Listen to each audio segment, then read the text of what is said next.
충남 서산에 펼쳐진 이 논에는 전 세계가 감탄한 토목 기술이 사용되었습니다. 세계의 언론과 기술자들이 한국이 보여준 기술을 취재하고 배우기 위해 대한민국을 찾기도 했습니다.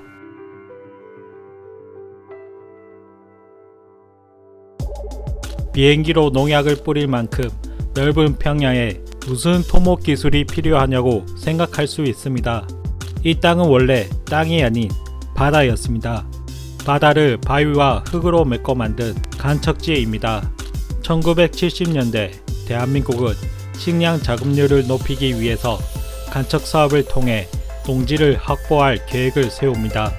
그래서 총 길이 7.7km의 방조제로 바다를 막아 4,660만 평의 간척지를 조성하는 공사를 진행합니다. 당시 이 간척 사업은 동해안 최대 간척 사업이라 불리는 만큼 규모나 투입되는 자금이 컸기 때문에 가난했던 대한민국 정부는 이를 진행할 자금력이 부족했습니다. 그래서 민간 기업의 참여를 독려했는데요.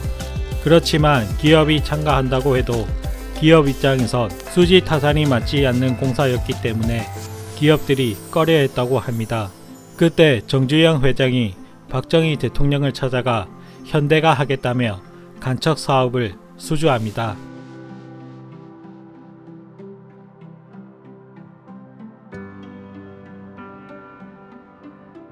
(1980년) 현대는 서산 A와 B지구 매립 허가를 받아 본격적으로 공사에 착수하게 됩니다.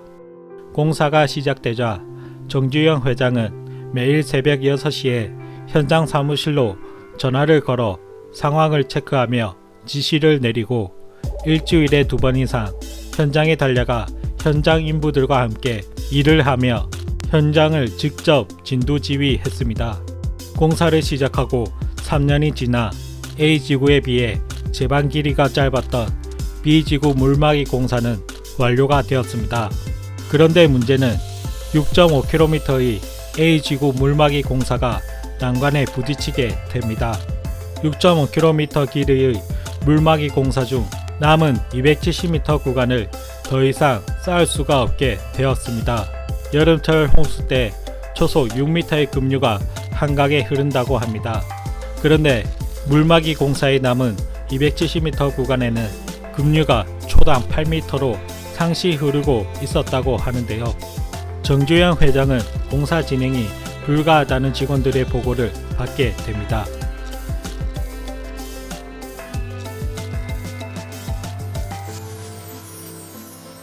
직원들의 공사 진행이 불가하다는 보고에 정주영 회장은 자신의 경험에서 한 가지 지혜를 떠올리게 됩니다.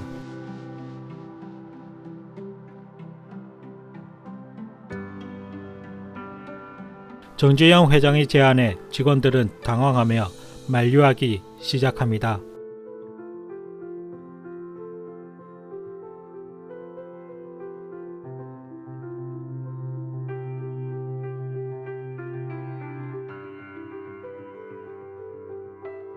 건설, 토목 역사상 유례없는 방법을 시도한다는 소식에 이를 취재하기 위해 국내외 취재진들이 서산으로 몰려왔습니다.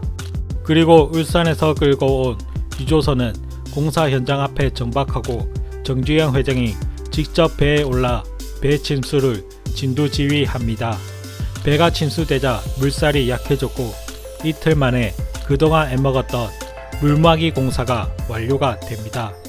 그리고 이 유조선 공법을 통해 현대는 공사기간 9개월을 단축하고 290억 원을 절감하게 됩니다.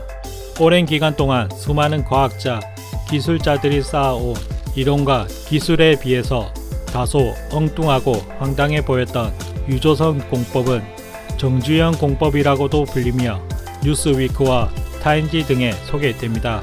그리고 영국의 철구조물 회사에서 유조선 공법에 대해 문의를 해오면서 세간의 이목을 받기도 했습니다. 대한민국은 이 간척 사업을 통해 3,060만 평의 농지를 확보하게 되었고 연간 54,000톤의 쌀을 생산할 수 있게 되었습니다.